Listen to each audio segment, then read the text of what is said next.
Welcome to Down the Barrel Podcast with Jimmy and Dino. Get ready to dive into the wild world of Minnesota hunting, trapping, and wildlife. We'll be chatting with some folks who protect, manage, and promote the great outdoors. But don't worry, we'll also have some laughs as we chat about guns, whiskey, and anything else that catches our eye. So grab a drink, sit back, and get ready for a good time. Down the Barrel Podcast is brought to you by the Minnesota Deer Hunters Association and Wolf.Report. Wolf.Report, a platform dedicated to elevating the voices of Minnesota hunters, trappers, and outdoor enthusiasts. Join us in advocating for responsible wolf management in Minnesota. Share your reports, photos, and stories, and together we will ensure that they are seen by all. The Minnesota Deer Hunters Association, protecting the future of deer and deer hunting through habitat, education, advocacy, and legislation.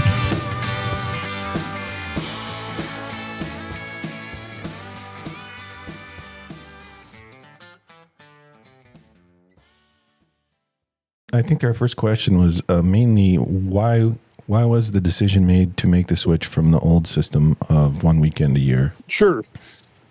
Yeah, there was just a lot of logistics concerns at the time with that big hunt, whether it was safety issues or just outside the gate stuff, all those things stacked up. And then the public hunt is really the only thing that shut down all training on the installation. And so with the op tempo of the Minnesota Guard, 34th Infantry Division, 1st Brigade Comp Team, they really get used a lot. So they need this training space. So when you go to military commanders telling them that, hey, we're having this public archery hunt out here and you can't, that's not the easiest sell all the time. Right. But just because this was such a good public event and it did a really good job at managing the deer herd a little bit and then just providing a recreational opportunity. It was just one of those things that just kept going forward. But then just with the ongoing logistics and safety issues that would pop up, even though there was nothing really huge over the years from a safety perspective, there was just the chances of issues popping up. And we needed to come up with a solution to just do it a little better, to get rid of that surge of people that is really hard to manage for everybody. And so this iSportsman system is came up with. Yeah, it sounds like, so iSportsman, other military bases use that as well, correct? Yeah, a lot of them do. Okay. And we reached out to a lot of them before we went on the path on this one, just to see their experiences. And it was overwhelmingly positive from the institutions. They really appreciated the system. They did say up front that, hey, you're going to see some growing pains. Right. And we've certainly experienced a little bit of that so far.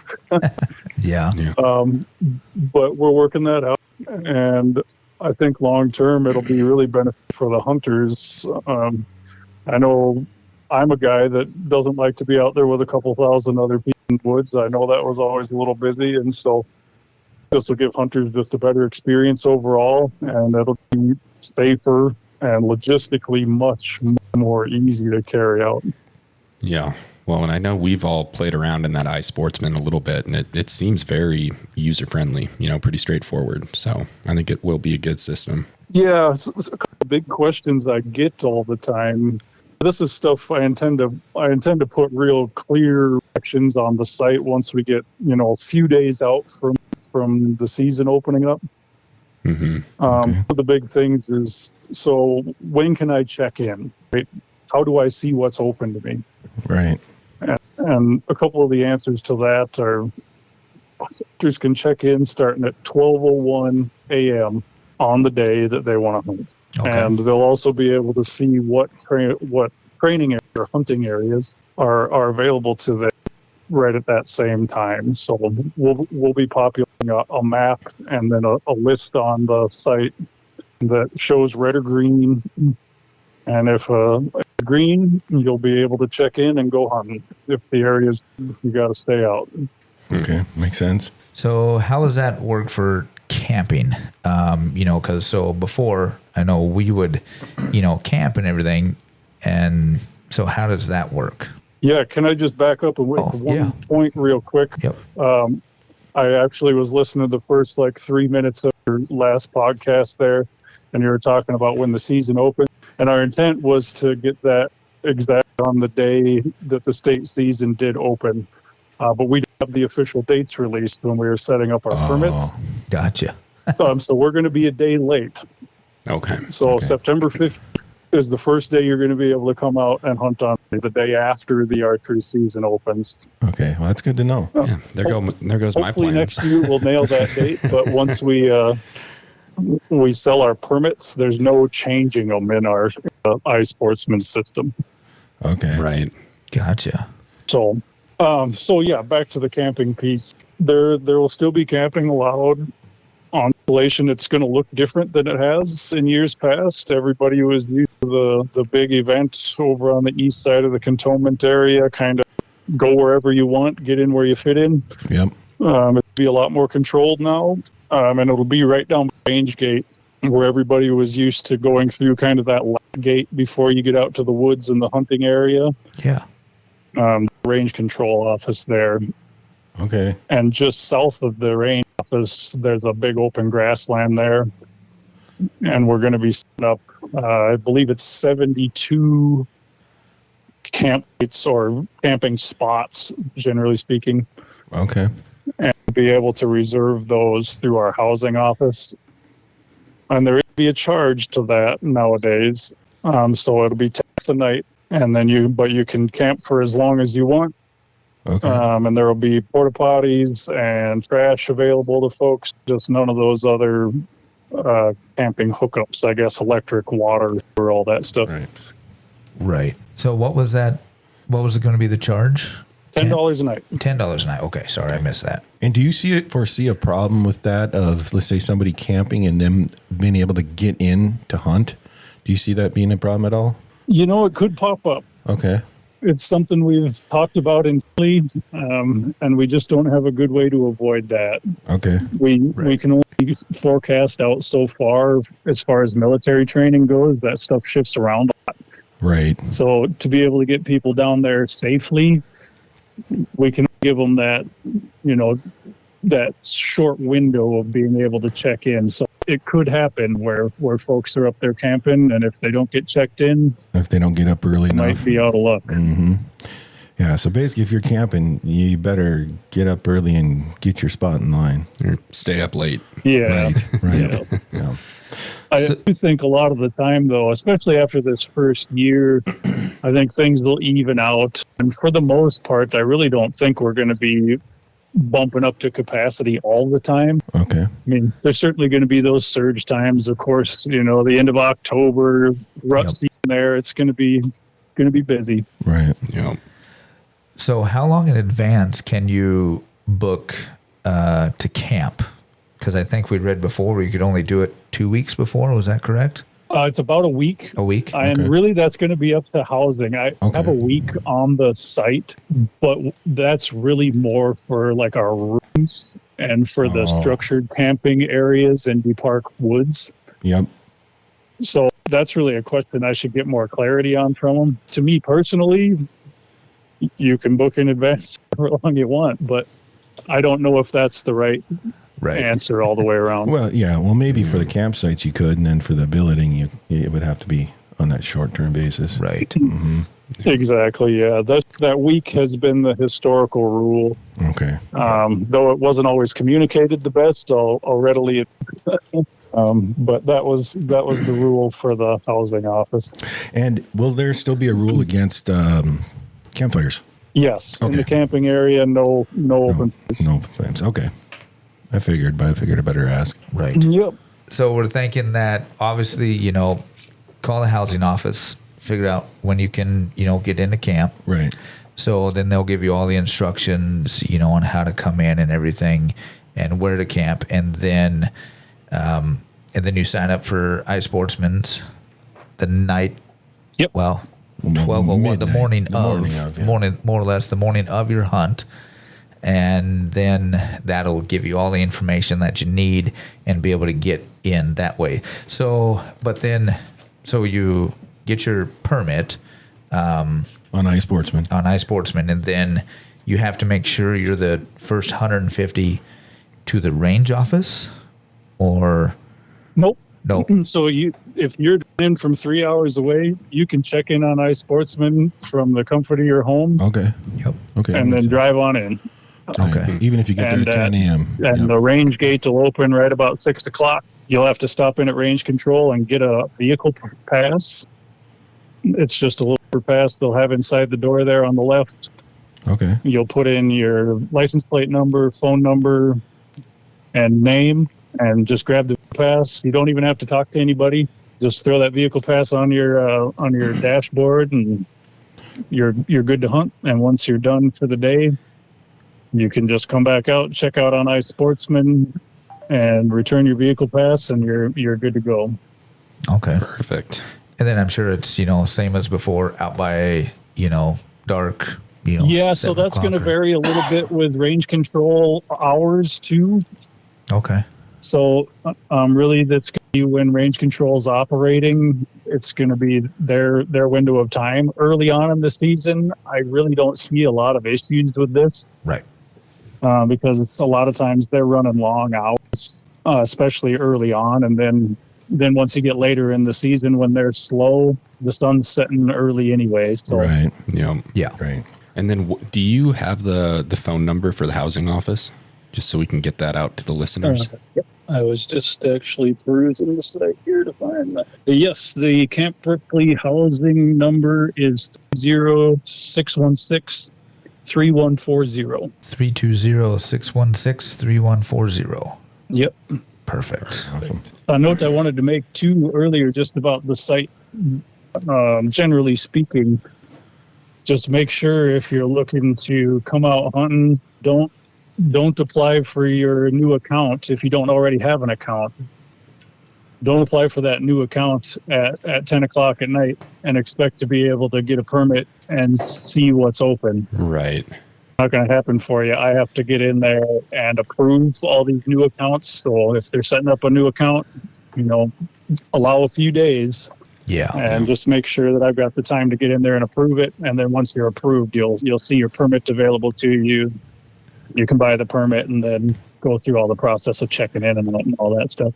Yeah. Well, and I will say, obviously, I was early to the game on this, but I think, I filled out my information and I was approved within, I want to say, an hour. So I would think if people do it early, you're going to be able to stay on top of it a bit more. Right. And then was there something It worked out well for some folks there. I was at annual training for the Guard there for a while, so I was working nights. Okay. And all these folks that were on after work putting in their new applications, I was able to be on them immediately. I sit at a desk all the time for my National Guard job. Yeah. Gotcha. And was there something about group? You could apply as a group as well? Right now you won't be able to, since we're not having a limit on permits. We didn't do any sort of group application. If we get to a point where we're limiting permits or it gets to be a lottery again, we'll definitely be allowing that group application. That is something that the website can allow, and we do that for our soldiers muzzleloader hunt and turkey hunts, just because they're oversubscribed all the time, and so we really want to make sure those folks can get in and hunt with their crew. Yeah, for sure.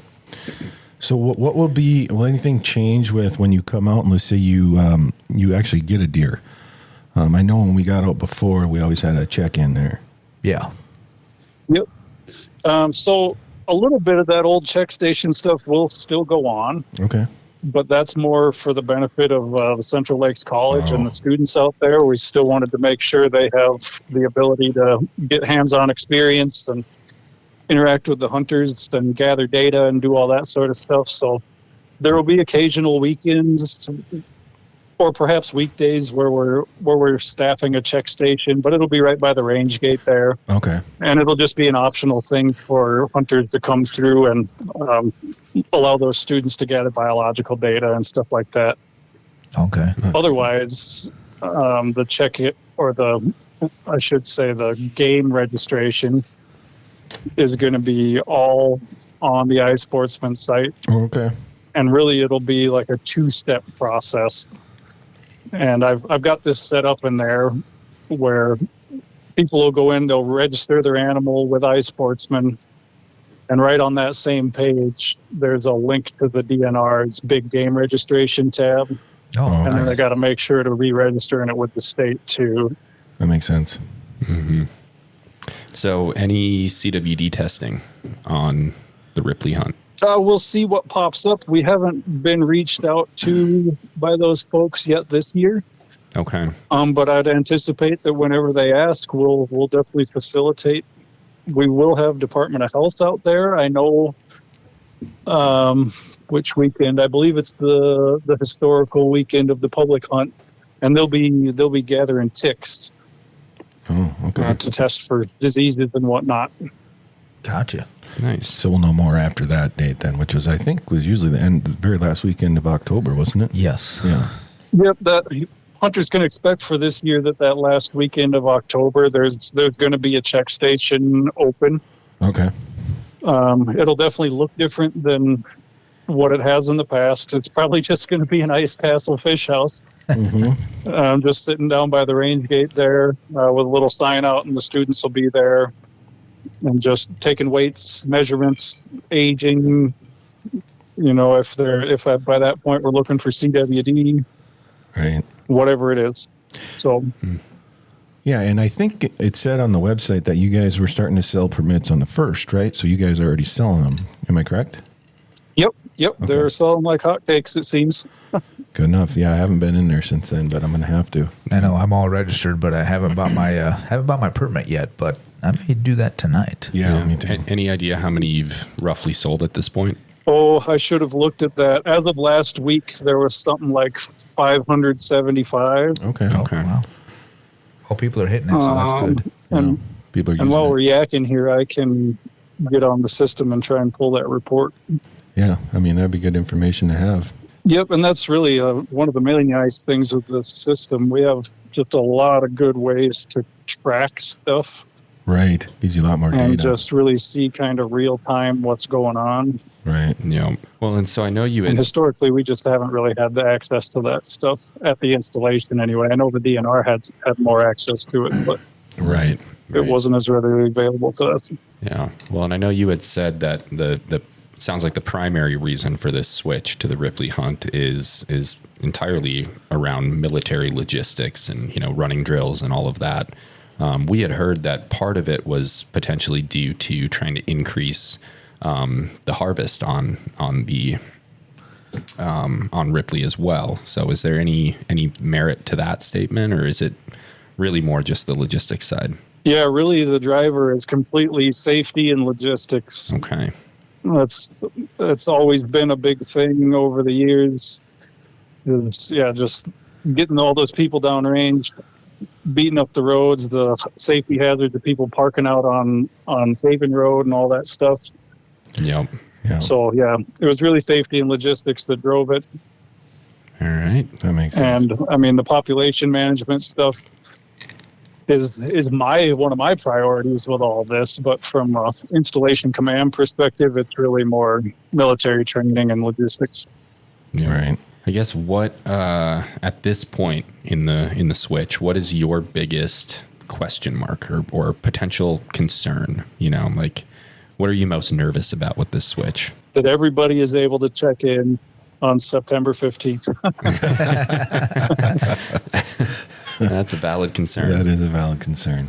Because, yeah, you're going to be getting hit. Because the day permit sales opened up, there was some glitches that happened there, and I was getting phone calls. I wasn't even working, actually, and I was getting phone calls at 7 in the morning.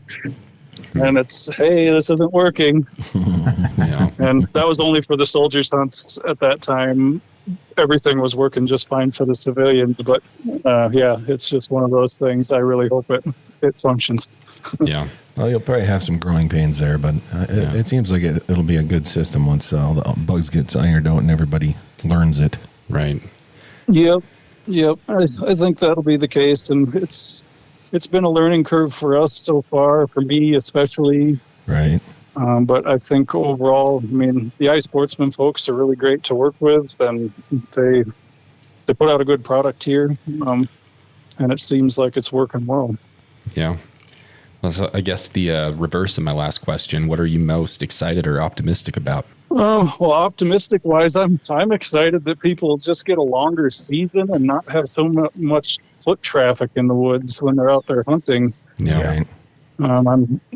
I'm a guy that likes my solitude, and I think that's the better way to be. Yeah, I'm right there with you. I'm glad that that's happening for folks. Yeah.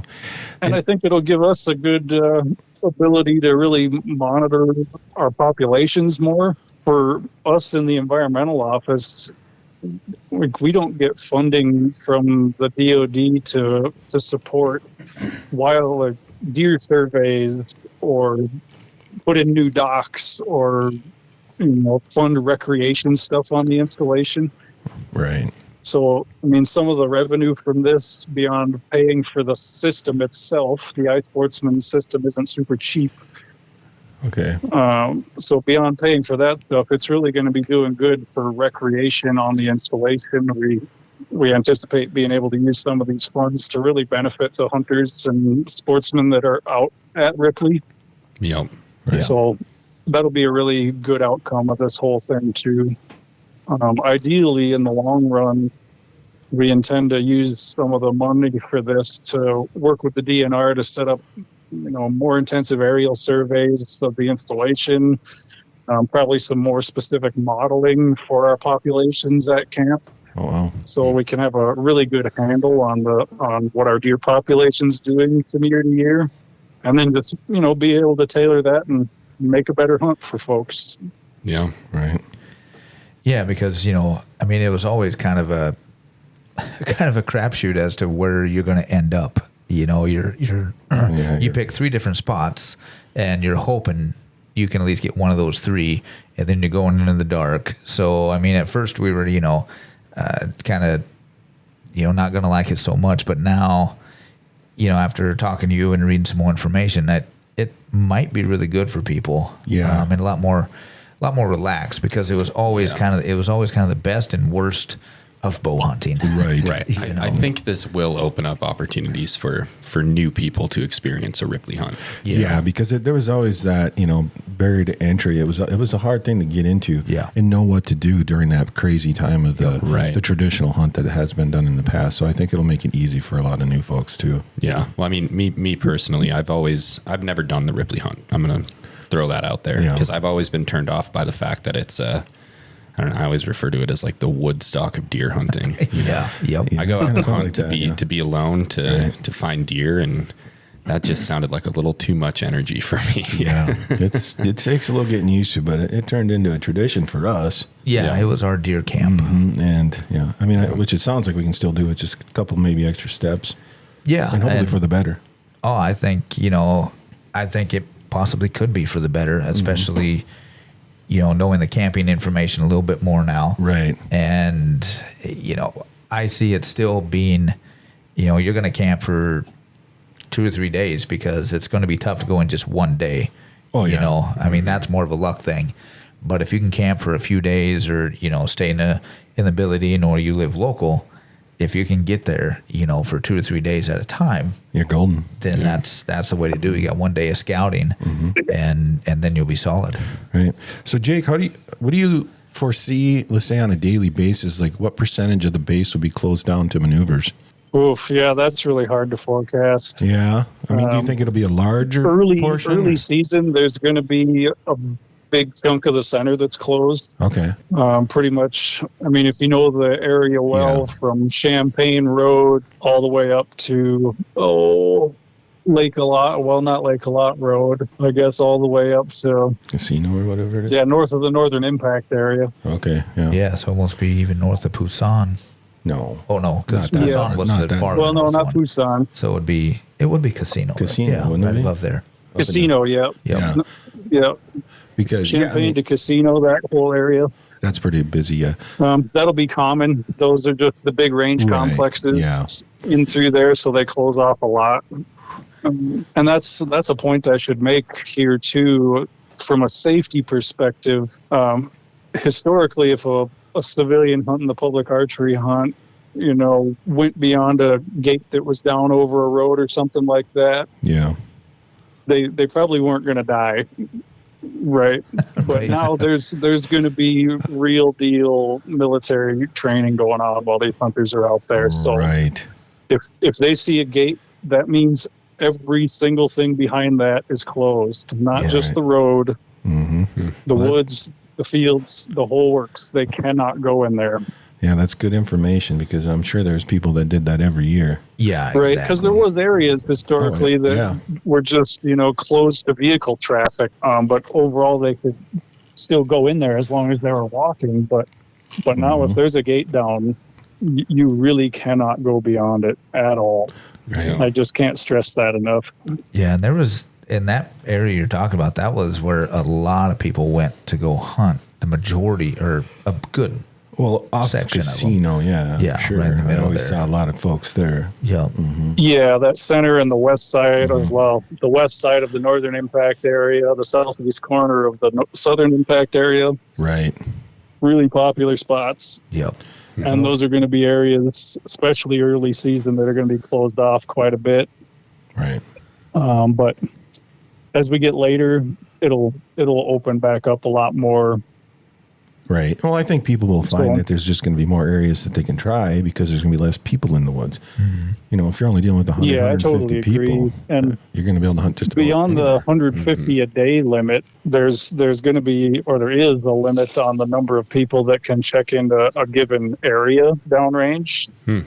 So, and I keep saying downrange too. I should clarify, everything's downrange to us. Once you get Right. past Yeah. the range gate, Yep. that's your hunting area. That's downrange to me. Right. Yeah. So once you get beyond downrange there and you're looking at the different areas, there's a 5-person limit Really? for each area too. So once 5 people check into a given area, that area turns red. Nobody else can go into it. Okay. So So some of these training areas are huge, Right. and yeah, you'll have 5 people in 800 acres. So how do you check into an area? Through iSportsman, right? You'll be able to see that once the season goes live Okay. in the site. When you click check in on the button on there, Okay. you'll be able to see all the areas that are open and closed. The map will populate Oh, in okay. there, and you'll be able to see that stuff real time. So you're going to pretty much know where you're going at check-in. A rough area. Yeah, you'll definitely know exactly where you're going. That's Well, interesting. not to the tree, but Well, Right. yeah. but at least you can pick an area and know you're going There's to no be more able to than- hunt that area. Well, that's kind of interesting. That is actually, I kind of like that Yeah, idea. me too. Yeah, it'll help the and scouting for sure. in advance of people getting on there on the Ripley iSportsman page, I should reiterate too to hunters, if you're looking for iSportsman, don't just Google iSportsman, Google Camp Ripley iSportsman. Right. We just had a guy, I think it was last week, that had bought a permit at like Fort Indian Town Gap or some place. And he was looking at all this stuff and we're going, what? What are you seeing right now? And it wasn't the Camp Ripley iSportsman page because he had just searched iSportsman, clicked on the first one that popped up And and went with registered. it. So, Well, he's got himself a hunt somewhere else. Right. but so yeah, for hunters in advance, if they want to look around and see kind of the different areas that are available, we do have a maps tab on the iSportsman page there. If you go to the upper left corner and click on the drop down menu, there's a maps tab in there, and then we have several geo PDFs that are available to folks. Okay. Well, that'll be And interesting. so to if look they at. just Google or just click on the Camp Ripley Hunter Map tab that pops up, Yeah, and you need to have you your can download that onto your permit phone. first, right? You can open it through the Avenza app, You've Okay. got to and have it'll show you right where you're at. Right. yeah, and just to clarify, you do need to have the permit first before you can see all of that, correct? Nope, the maps, you don't even have to be logged in or any of that stuff. Okay. So there's a disclaimer on that stuff you can see without being logged in, where this hunter map that you can download is not the live time stuff Okay. that's going to show you exactly what's open and closed. it's just for reference of your general area where you're located. Right. Okay. Well, And you can see all the different training areas or hunt areas that are open to, or that are there. Yeah. Perfect. well, that is interesting. That should. So yeah, then once the hunt goes live, like I say, hunters will actually be able to see real time or near real time Yep. what's open and closed. If it's green, you can go. If it's red, you can't. Oh, that is interesting. I think that'll. I kind of like that because then you can try some new areas that you've never got to try before. Yeah. Because you can almost claim, an area. I mean, obviously one spot in that area, but Right. that'll Right. that'll be handy. So, Jake, we've heard a lot of discussion, or I guess calls for a Ripley bear hunt. Where are we at? I mean, is that even on the table on your end? No, not really. There's a lot of issues that would pop up from that, just Yeah. from a baiting perspective, and then the season setting perspective. And it's just another thing going on downrange for military training, and then just also, I'll say from a scientific perspective, we have just really long-term data sets, like generational data sets on bears. Mm-hmm. And so it'd be a hard thing for us to justify because we are a state game refuge, the largest in the state. Yep. We have to be able to justify our take of animals. And if we can't show that we have a for sure harvestable surplus, we can't do that. Yep. And then also, just from a general mortality perspective, from all the monitoring of our bears that we've done over the years, we do see really similar mortality of our bears overall to the rest of the state. Mm-hmm. Okay. So, All right. That makes sense to me. Right. Just putting some thought into it. So I found the yeah, maps. trust me, I get asked about it quite a bit, and I know there's a lot of bears out there. There Yeah. does seem to be. Yeah, so I was looking at the map, and you've got outside the main Camp Ripley installation, you've got some exterior On the west side. on the west side that are still obviously run by Camp Ripley, but they're outside of the main reservation. So can you hunt that as well, or is it just only within Camp Ripley itself and downrange?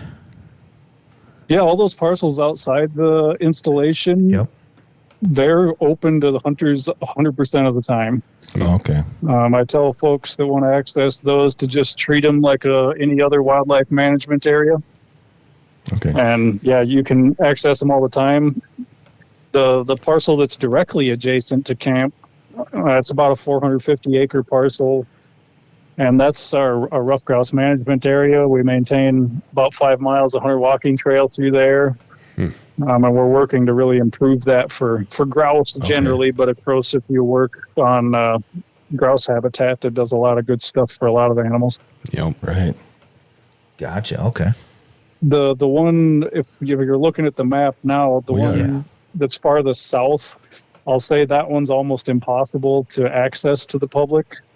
It's surrounded by private land and the Nature Conservancy Preserve on the north side. So that one you can't really get to. Yeah. It's beautiful when you're in there. It's awesome old growth oak. Really? But bad. those other ones to the north, yeah, they can get in there any old time. Yeah, no permit needed in those ones. Yep. Except for the adjacent one. Well, and even the adjacent one, that rough grouse management area, it's completely accessible. Anybody with a hunting license or just the ability or want to get out in the woods, they can go. Go for it. Gotcha. Yeah, great. I kind of like that. I mean, I see how you got all the areas numbered off. That'll be handy. Yeah, I hadn't seen this map So before. we call those training areas internally, but Okay. so the hunters, I'll try and call them hunt areas. Right. Well, yeah. That is good information. Well, yeah, Jake, I think you've really clarified a lot of stuff for us, and I feel better just talking to you. Yeah. Yeah, I do too. I mean, we didn't give Good, you. I know there's been some confusion around it. Oh, Yeah. for sure. Yeah, we were really confused just by what we've heard and what we've read. It's Right. like, okay, what's going on? Why? And Right. and no, so this has definitely made us understand a little bit easier and a little bit more, and it doesn't sound too crazy or too bad, other than just trying trying to figure out when to camp. Obviously, we'd have to call the housing to figure out those details. Right, And yep, then, right. and then trying to get in for the day doesn't really seem like it would be A problem if you do it early enough, for yeah. sure. Yep. Especially if you can hunt during the week. You know, Right, like right. anything, I see it like we're just a different chunk of public land now. If you want to avoid folks, you go during the middle of the week. Absolutely. Yeah. No, I think that's all good information, and I learned some stuff for sure. Yeah. Makes me feel a lot better about it. So do you have any more We questions? can only Dino? get so much out there in press releases and all Exactly, that stuff. It's hard to Right. quantify all the changes. Right. Well, then you were still, I'm sure going through the system and working out the kinks at that to begin Right. with as well. So, Exactly. Yeah, we were trying to answer questions and going, oh well, we need to answer those to ourselves before we answer them to you. yeah. Just tell people you're working on it. It's going to work. Yep. It's going to work. Come the 15th of September. Yep, Ready to rock. 15th, Yeah. the day after Archery opener, Right. Ripley opens. Yeah. Make sure we get that out there Hopefully because next people year are we gonna- nail that date Right. on the head. I just had to be getting our permits built and ready to go, and I didn't realize I could shift the dates back and forth once they were built. But Right. No, Good enough. awesome. learning Yeah. experiences. Yeah, exactly. No, I think that answered all my questions. I didn't have anything else written down at all. No, I think that basically covered it, Jake, and we appreciate your time, and we're going to get this out there hopefully as soon as tomorrow, Yeah, and that'd be answer nice. some other people's questions, so maybe it'll reduce some of your phone calls that you're getting. Sure, that'd be great. I'll listen through your last podcast too here, and if I hear anything, I'll Let me know. email you guys Yeah. and Yeah. just let you know the information if there's anything that can be clarified in the future. Yes, we are I always appreciate you getting the information out. Yeah, we for are sure. always willing to learn and grow and redact statements as Yeah. needed. Yeah, there was just a lot of confusion in the last one, but yeah, I think you took Yeah. care of all that. Yeah, Yeah. Yep. Exactly. for sure. This will hopefully save my fingers some wear and tear. I've been virtually responding to emails. Well, I tell you what, the last episode we did was about this, and it was about confusion, and then so far it's been one of our most popular episodes. Yeah. So people has. are looking, people are curious. Yeah. So hopefully this one Yeah, will get it's a lot a of big visits. hunt. It's been going on a long time, so Right. we recognized that this change would start a wave going, and it was going to be a big thing. So Right. No, I think the change, at least after talking to you, seems like a good deal, and I think everybody else will come around too. Yeah. I mean, you're obviously going to Good. get the haters out there. That's just the way it's going to be. Nobody likes change. But I also think it'll be good for obviously, Camp Ripley in the long run. And the hunters in the long run. And the hunters, honestly, in the long run, once they realize how easy and good it will be. And how many more options I think they're going to have. Yeah. How many more Yep. choices, really? and how relaxed it will be. Right. That'll be a big change, actually. Yeah. yeah, I think people are going to start to realize that this is more like normal archery hunting out Right. there, where those deer aren't just going to be running all over the place because they're getting pushed by 2,000 people all day. Right. So We might yeah, even this will be more real hunting, in my opinion. Right. Yeah, we might get lucky and see a deer that won't be running and Right. just disappear. We'll see more deer than Exactly. hunters this time. I will say selfishly though, so I have my family has a little property right across the river from Ripley, and it was kind of nice, having 2,000 hunters pushing deer across the river. Yes, I believe that. And I know we did a good job, too. Yeah, Right? exactly. I'm gonna have to work for my deer this year. For sure. We're going to get them this year. Well, Jake, we appreciate it, sir. Thanks yeah. for your time. Yeah, thanks for dealing with our little technical difficulties there in the beginning. Appreciate it. Yeah, you bet, guys. Happy I could clear some things up, and hopefully this gives you guys some more stuff to talk about and really helps out the hunters. I'm a hunter myself, and I don't want this to be difficult for folks. I really am trying to make this a quality experience, and so Awesome. I hope it works out. Yeah, Let's do. Yeah, me Let's too. do. And if there's anything you want to add at any time or any information you want to pass along to us, by all means, you've got our email, and we'll see if we can get some more information out at any time. Yeah, to help you out. Sounds good. All right. All Thanks right, a lot, sir. You have a Jake. good evening. You too. It's time to pick our winner for our trivia question that we had a couple episodes back. This question was, in whitetail hunting lingo, what does the acronym BBD stand for? We went through all of the listener submissions, and we are ready to pick a winner. Yeah, I think Looks like it will be. Is that Russell Reiner? Thinking that's Reiner. Russell Reiner. Russell Reiner. Yeah, so we will shoot you a message and get your info. We're Right. going to give you some swag. Yeah. We said what? Free hat and MDHA stickers? Yeah. Yeah, I Yeah. think that's what we decided. Boom.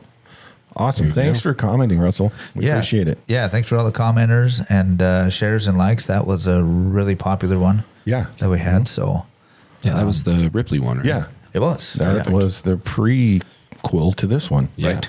Yeah. That was us making assumptions And doing being our own research. confused. And then today we talked to the actual expert. The So, head guy in charge, but he clarified some stuff. Oh, Yeah. we did. And I'm trying to remember, we weren't harsh on him by any No, means no, the last time. absolutely We were just not. No, we just were going through our confused. experiences. We asked for his input, his assistance. Yeah. Yeah, Right. because we were like, okay, we don't know what to do. So Right. All right.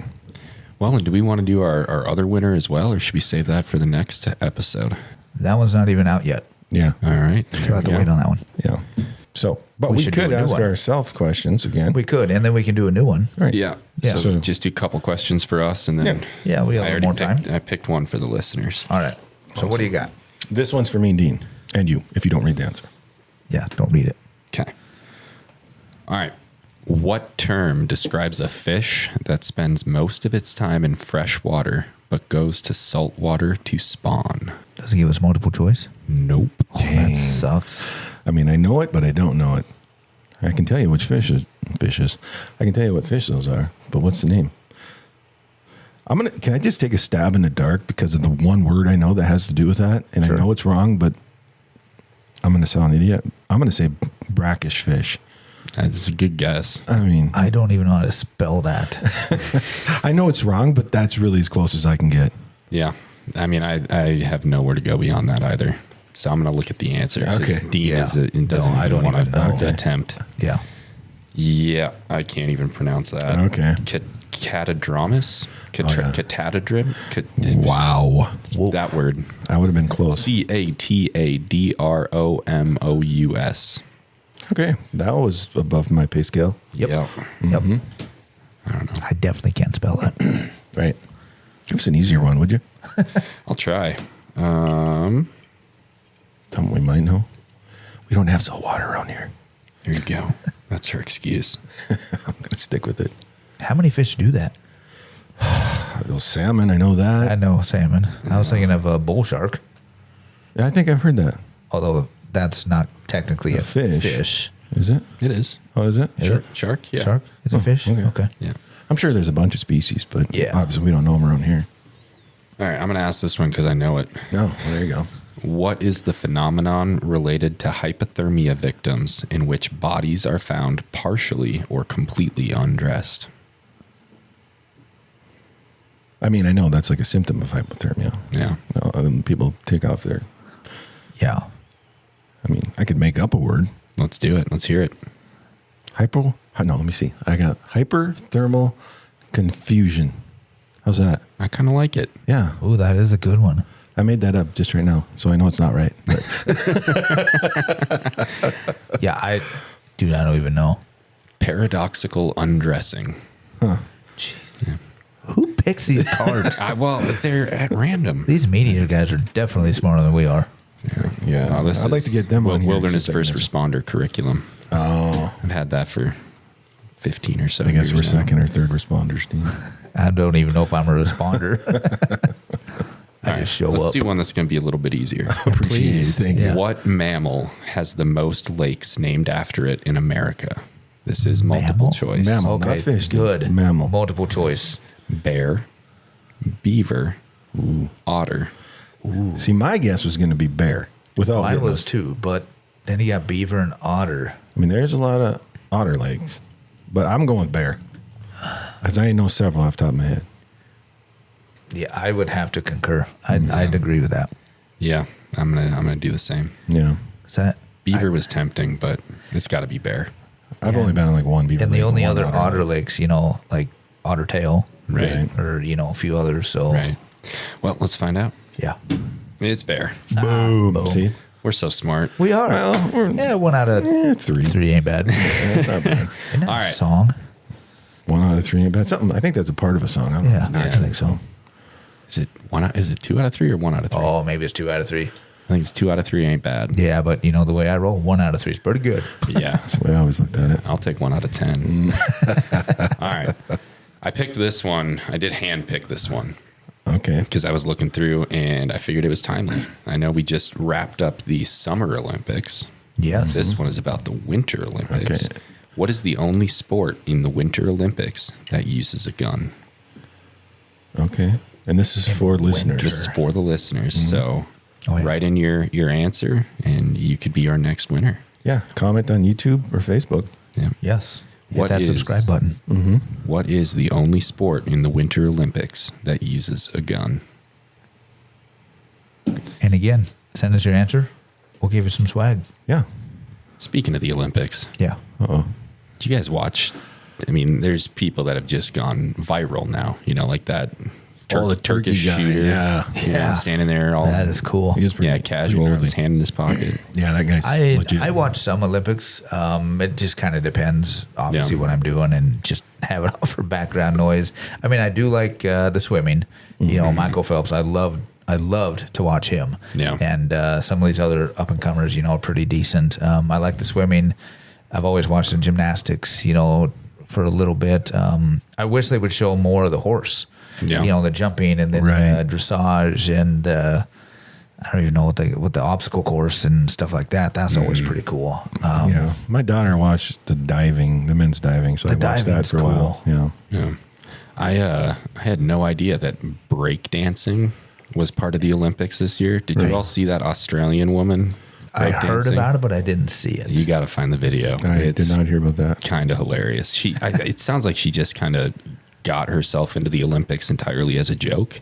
And then, you know, there's these people breakdancing, like spinning on their heads and everything. Yeah. And she like went out there and pretended to be a kangaroo for 5 minutes. That's awesome. She competed 3 times and got 0 points. Like all 3 rounds combined.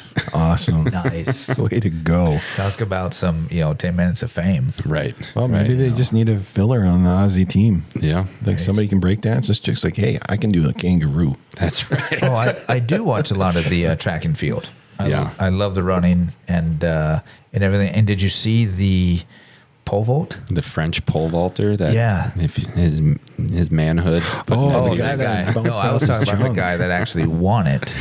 Okay, I don't remember what country that was. I'm going to say it wrong, so I'm not even going to say it. But at any rate, I think it was Spain. Yeah, that's tough to say. Trained, went to school. He's actually American citizen, and trained and everything. And then, then they go for their heritage country a lot of the times. So, Yeah. but that was world record, Olympic record, everything. I mean, that was amazing, and it took him the third and final try to get it. But it was pretty cool. Yeah. That's awesome. Yeah, and then there's a few Minnesota people. Yeah. That had one pretty good. Yep. Really? Yeah. I know Senator Herr was at the Olympics to support, I can't remember her name, but one of the athletes, I think she was a gymnast who was from St. Paul. Oh, Senator Herr's community. Yeah. Yes. So he went to support her. So Yeah. that's I kinda want to cool. say one of the shot put guys was from Minnesota, but I could be wrong. I'm probably wrong. Yeah. Don't spread But misinformation. at any rate, knows? you know. Yeah. I've never been a huge Olympic fan. I prefer the Winter Olympics myself. I do I too. do. I do too.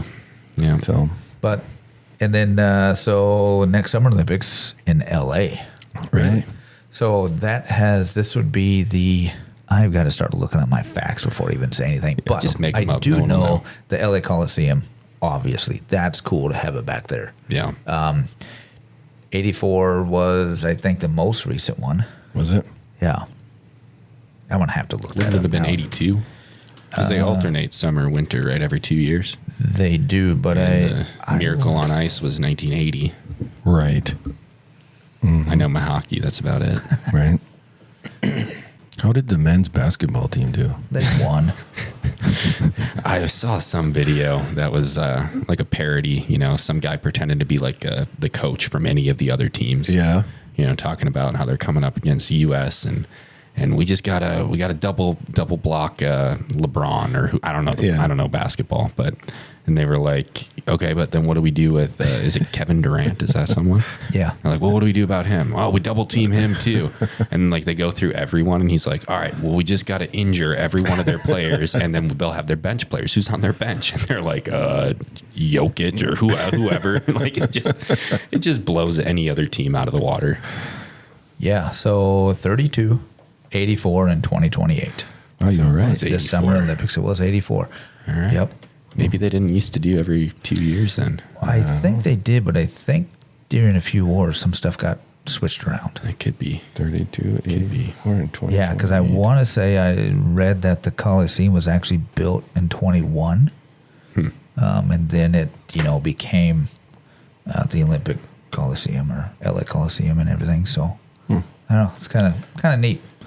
I think it's pretty cool. So why don't you ask that question again before we close out here? Yeah, one last time. It was, what is the only sport in the Winter Olympics that uses a gun? Boom. Facebook, YouTube, subscribe, post your comment there, and we'll send you some stuff. Yep. Good luck. Thanks for listening. Thanks for listening. The Minnesota Deer Hunters Association has been building our hunting and conservation legacy over the past 40-plus years through habitat, education, advocacy, and legislation in Minnesota for Minnesota. The Minnesota Deer Hunters Association and Wolf Dot Report proudly sponsor this podcast. However, please note that the opinions, topics, and guests featured may not necessarily align with the views, beliefs, goals, or mission of our sponsors.